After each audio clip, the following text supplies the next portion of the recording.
Hello everyone, welcome back to our channel. Today we are going to discuss the reading name musical melodies. So without any delay, let's get started with our reading explanation.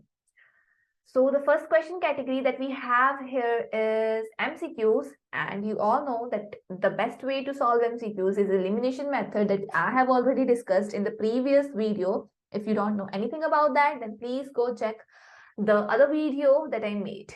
So question number 27 is, why does the writer have a mixed feeling about the book? कि writer को mixed feeling, एकदम मतलब अच्छी भी है बुरी भी है, दोनों मिक्स फीलिंग थी, क्यों आ रही है बुक से? इसका आंसर है जी B.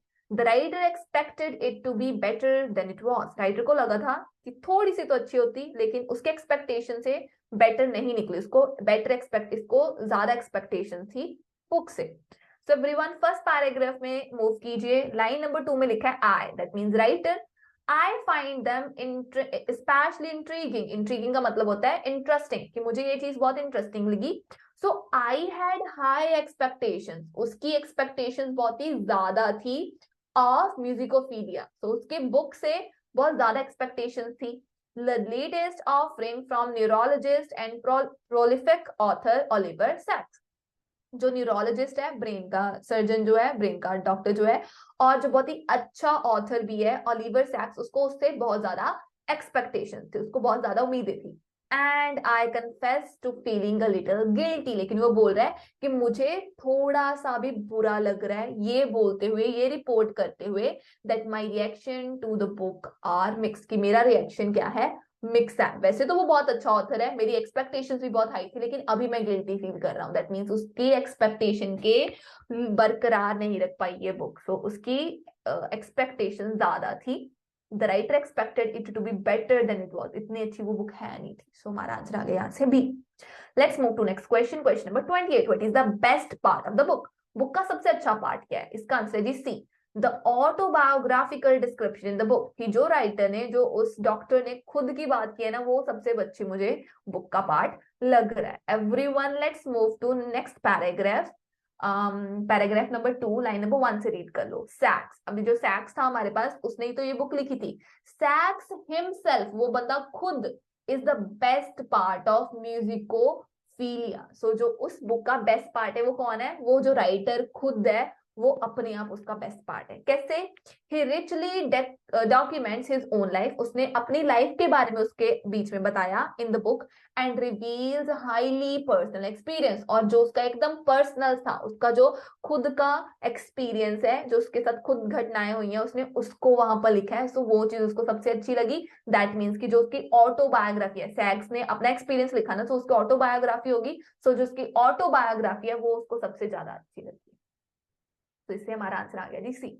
Question number 29, in the preface, preface में what did Sacks try to achieve? Sacks ने किस चीज को ट्राई करने की, अचीव करने की कोशिश किया? क्या चीज वो करना चाहता था जो सैक्स था?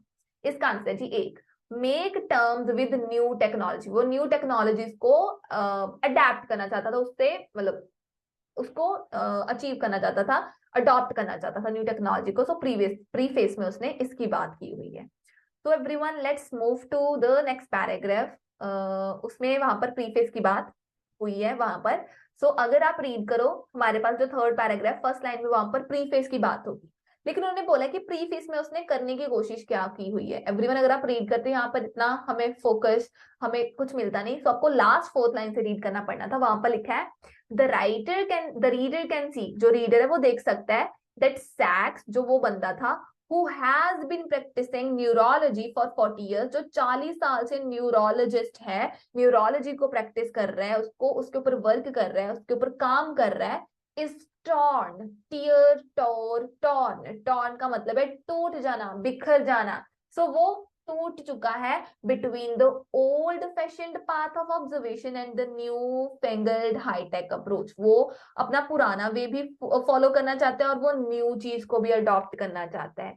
ही know that he needs to take heed of the latter, उसको पता है कि अभी उसको हीड दैट मीन्स कि उसको शरण लेना पड़ेगा, उसको अटेंशन पे करनी पड़ेगी। किसको? लेटर वाले को। लेटर वाला हमारे पास क्या है? लेटर मतलब सेकंड वाला। सेकंड वाला हमारे पास था हाईटेक अप्रोच। किसको पता है कि इसको टेक्नोलॉजी को अडॉप्ट करना ही पड़ेगा, but his heart lies in the former. लेकिन उसका जो हार्ट है वो पहले पर टिका हुआ है। पहला क्या है हमारे पास? Old fashion path. That means कि प्रीफेस में उसने दोनों पार्ट्स के बारे में डिस्क्राइब किया है। वो चाहता है, वो ओल्ड फैशन उसको बहुत पसंद है, लेकिन उसको पता है लेकिन फिर भी उसको टेक्नोलॉजी को भी अडेप्ट करना पड़ेगा। सो प्रीफेस में इस चीज की बात हुई है। सो यहां से हमारा आंसर एवरीवन 29th का आ रहा है, make terms with new technology, कि उसको न्यू टेक्नोलॉजी को भी अडेप्ट करना ही पड़ेगा। Question number 30th, What is disappointing about Tony Sirosia's case? जो ये टॉनी का जो केस था उसके बारे में कोई चीज हमें सैड लग गया, बैड लग रही है, डिसअपॉइंटिंग लग रही है, वो क्या है? अभी हमने टॉनी का नेम फाइंड आउट करना है। टॉनी का नेम हमें नेक्स्ट वाले पैराग्राफ में मिला था, 3 नंबर लाइन में। एवरीवन, टॉनी का नेम यहाँ पर है, लेकिन इसके बारे में जो बात करनी हमने स्टार्ट की है वो ना यहीं से स्टार्ट हो जाती है। वहां पर उन्होंने लिखा था कि वो बंदा क्या था, टॉनी एक non musical middle age surgeon था, who was consumed by the love of music after being hit by lightning. तो ये जो था ये नॉन म्यूजिकल था, पहले ये म्यूजिक नहीं सुनता था, और मिडिल एज था, सर्जन था। तो ये भी एक सर्जन था जो जिसको म्यूजिक से प्यार हो गया। वो म्यूजिक बहुत ज्यादा लव करने लग पड़ा। कब? After being hit bye lighting, जब उसके ऊपर बिजली आकर पड़ गई तब से उसको अभी म्यूजिक से बहुत प्यार है, लेकिन पहले तो वो म्यूजिक सुनता ही नहीं था। He suddenly began to crave listening to piano music, फिर उसका बहुत ज्यादा मन करने लग पड़ा कि वो पियानो का जो म्यूजिक है उसको सुनना स्टार्ट कर दे। दैट मीन्स कि लाइटनिंग के बाद जब उसके साथ ये इंसिडेंट हुआ, ये एक्सीडेंट हुआ, उसके बाद क्या था, उसको पियानो म्यूजिक बहुत पसंद आने लग पड़ा। तो अभी हमारा यहाँ से क्वेश्चन है कि डिसअपॉइंटिंग इसके चीज, इस बारे में क्या बात है जो डिसअपॉइंटिंग है। तो नीचे से एवरीवन 5th लाइन से रीड करना है। यहाँ पर लिखा है he had a near death experience, कि एकदम वो अभी मरने के राह पर ही था ना, तो अभी उसके वो मौत के नजदीक वो जाकर आया है। व्हेन द लाइटनिंग स्ट्रक, जब उसके ऊपर वो जो लाइट थी वो पड़ गई थी। और कि क्या इसकी वजह से है वो म्यूजिक को अभी सुन रहा है, और was it the direct result of change in the auditory regions of his cerebral cortex, या फिर उसके ब्रेन में चेंजेस हो गए हैं। EEG showed his brain waves to be normal। EEG तो हमें ये शो कर रहा है कि उसका ब्रेन तो एकदम नॉर्मल है। Just after his trauma and subsequent conversion to music, जब हमने EEG किया, कब? जब भी उसको लाइटनिंग स्ट्रक हो, इसके बाद ही हमने, ट्रॉमा के बाद ही हमने EEG की, हमें तो उसकी रिपोर्ट नॉर्मल लग रही है। लेकिन हुआ क्या? There are now more sensitive test, अभी हमारे पास और भी अच्छे टेस्ट आ गए हैं। बट क्या बात हुई, जो सिरोसिया था has declined to undergo them, लेकिन उसने कहा कि नहीं, मैंने तो ये टेस्ट ही नहीं करने। he doesn't want to delve into the causes of his musicality, वो नहीं चाहता कि कोई बंदा उसके म्यूजिक के लव के पीछे सर्च करे। What a shame, what a shame से हमें पता चला कि हम अभी यहाँ से डिसअपॉइंट हो गए। सो हमने हमने क्यों डिसअपॉइंट हुए? क्योंकि वहां पर हमारे पास अभी बहुत सारे टेस्ट है, लेकिन जो हमारा टॉनी है वो सभी टेस्ट को करने से मना कर रहा है। सो यहाँ से हमारा आंसर आ गया everyone A, he refuses to have further test, वो और टेस्ट नहीं करना चाहता। सो ये था हमारा 30th का आंसर। Let's move to next category. Next category हमारे पास yes no not given. Question number 31, it is difficult, ये हमारे लिए काफी मुश्किल है, to give a well reputable writer a less than favourable review, कि जो राइटर बहुत ही अच्छा हो लिखता उसको, उससे उसके औहदे से कम वाला रिव्यू देना हमारे लिए बहुत ही मुश्किल है। इसका आंसर है जी यस, कि हाँ, अगर कोई बहुत बंदा अच्छा लिखता हो लेकिन अचानक से आपने उसका ऐसा पीस रीड कर लिया जितना अच्छा ना हो, तो अगर आप उसको रिव्यू दोगे ना, आपके लिए बहुत मुश्किल होगा, आपको लगा शायद हमें ही नहीं समझ लगा ये। तो इसका आंसर यस है कि हाँ, ये बहुत मुश्किल है। कैसे मुश्किल है? जो हमने फर्स्ट पैराग्राफ रीड किया था ना, वहीं से आपको आंसर मिल जाएगा इसका। कैसे? वहां पर हमने सेकेंड लाइन में रीड किया कि उसकी तो एक्सपेक्टेशन बहुत हाई थी, उसको तो पता था ये बहुत ही प्रोलिफिक, बहुत ही अच्छा एक्सपर्ट ऑथर है, बहुत ही अच्छा ऑथर है। फिर उन्होंने बोला and I confess to feeling a little guilty, लेकिन मुझे अभी गिल्टी फील हो रहा है। अभी उसको क्यों बैड फील हो रहा है? वो तो रीडर था ना, लेकिन उसको फिर भी फील बैड हुआ। Reporting that my reaction to the book are mix, की उसका ना रिएक्शन अच्छा है ना रिएक्शन बुरा है। सो बुक को लेकर जब उसका ये रिएक्शन हुआ तो उसने गिल्टी फील किया। दैट मीन्स अगर कोई बंदा बहुत ही अच्छा राइटर हो और उसकी बुक हमें इतनी अच्छी ना लगी हो, तो हम अपना रिव्यू इतना सामने से डायरेक्ट नहीं दे सकते ना, मुश्किल है, हमें गिल्टी फील होएगा। So it is difficult. यहाँ से हमारा आंसर आ गया कि हाँ ये डिफिकल्ट तो है, हम आसानी से तो ये चीज उनको बोल नहीं सकते हैं। So answer is yes. Let's move to question number 32। Beethoven Pattigi's sonata is a good treatment for musical disorders। वो बोले ये वाला जो हमने ट्रीटमेंट है तो वो बहुत ही अच्छा ट्रीटमेंट है म्यूजिकल डिसऑर्डर्स के वास्ते। Answer is not given. ये वाले ट्रीटमेंट की भी बात हुई है, म्यूजिकल डिसऑर्डर्स की भी बात हुई है, लेकिन गुड ट्रीटमेंट होने की कहीं पर भी बात नहीं हुई एवरीवन। सो हमारा आंसर जो इसका है 32 का, वो क्या आएगा? नॉट गिवन ही आएगा। क्यों नॉट गिवन आएगा? क्योंकि इसकी बात तक नहीं हुई। ये जो हमारे पास सेकंड पैराग्राफ था, यहाँ पर एल्फ्रेड ब्रेंडल के जो हमारे पास ट्रीटमेंट था उसकी बात हुई है, पॉजिटिव इंप्रेशन की बात हुई है, लेकिन ये बोलना कि ये अच्छा है, राइट, गुड है हमारा, तो उसकी बात, गुड ट्रीटमेंट की बात कहीं पर नहीं हुई। तो यहाँ से हमारा आंसर चला गया नॉट गिवन।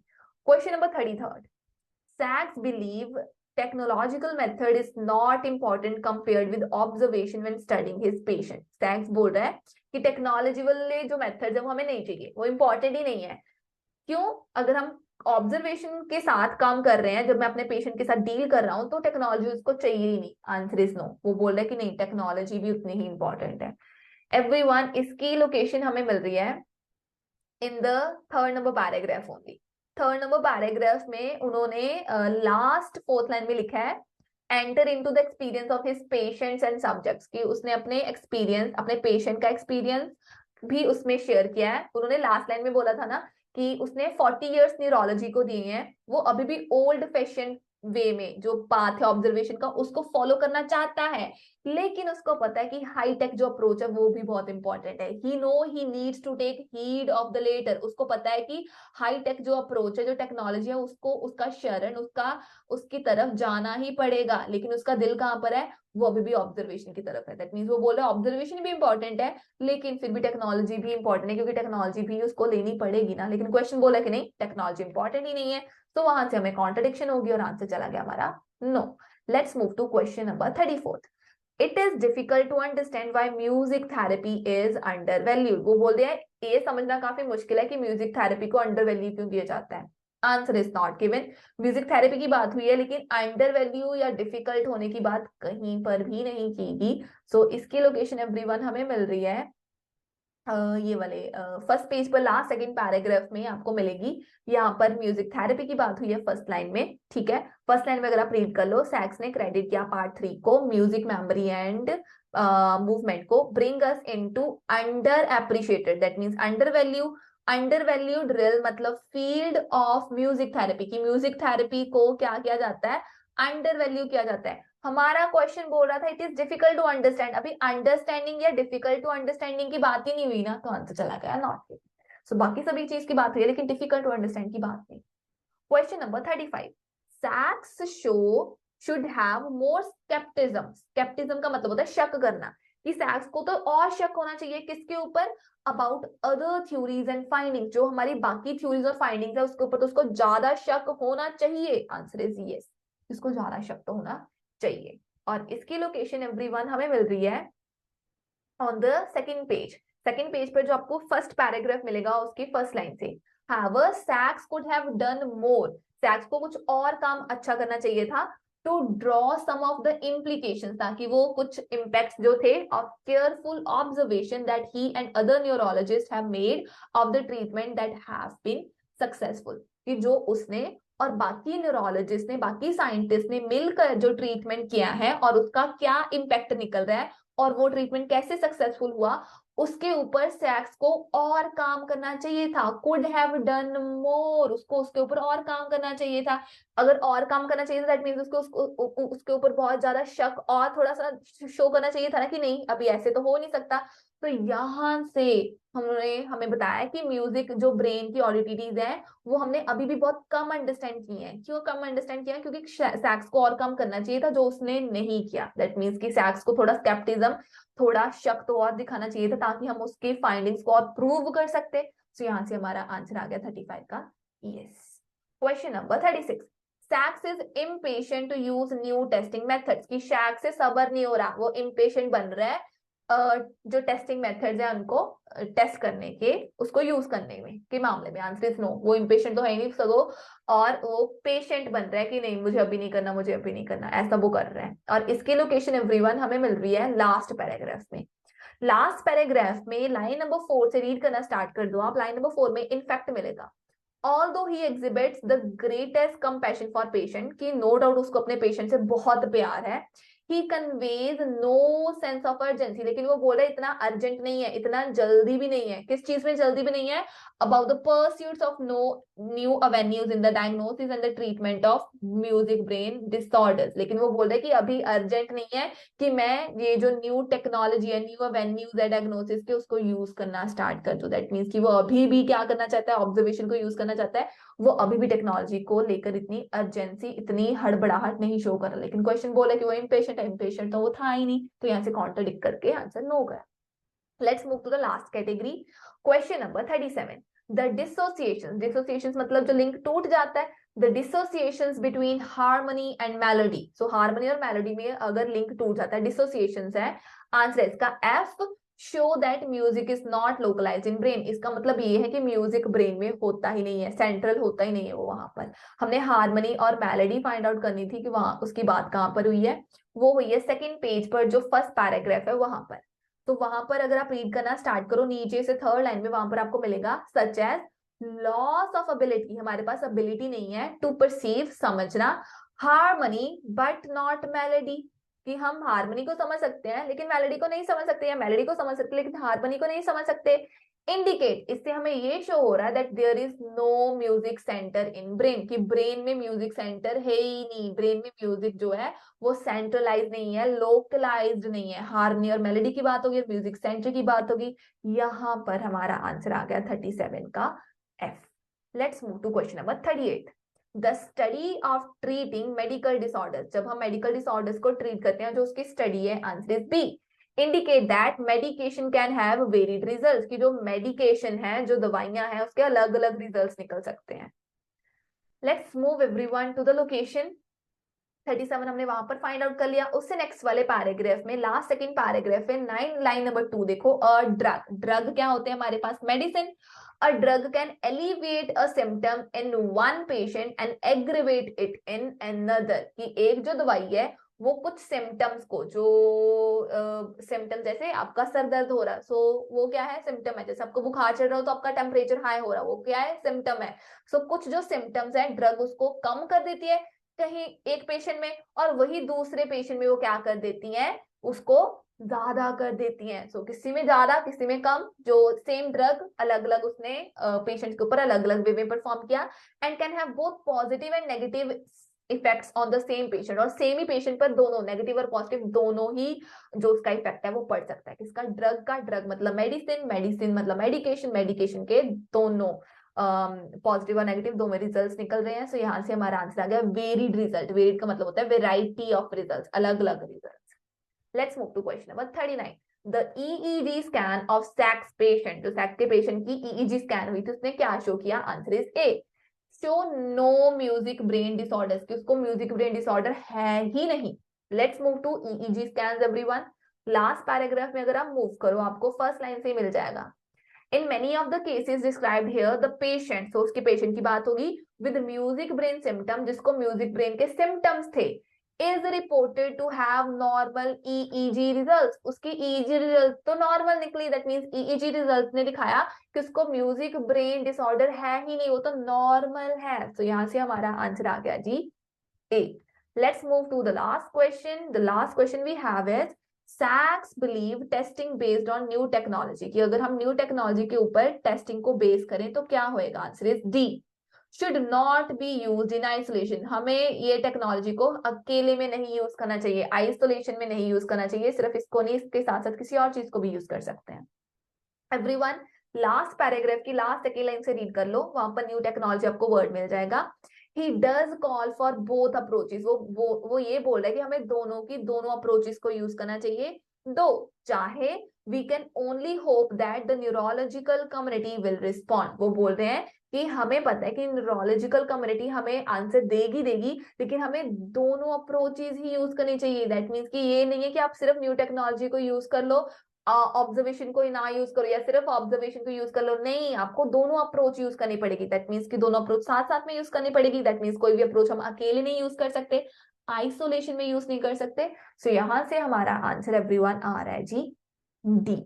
आई होप आपको ये वाला जो पैसेज है ये समझ लगा हो। अगर आपको ये पैसेज, ये रीडिंग एक्सप्लेनेशन अच्छी लगी हो तो आप प्लीज हमारे वीडियो को लाइक कर दें, कमेंट कर दें और सब्सक्राइब कर लें हमारे चैनल को। Thank you everyone.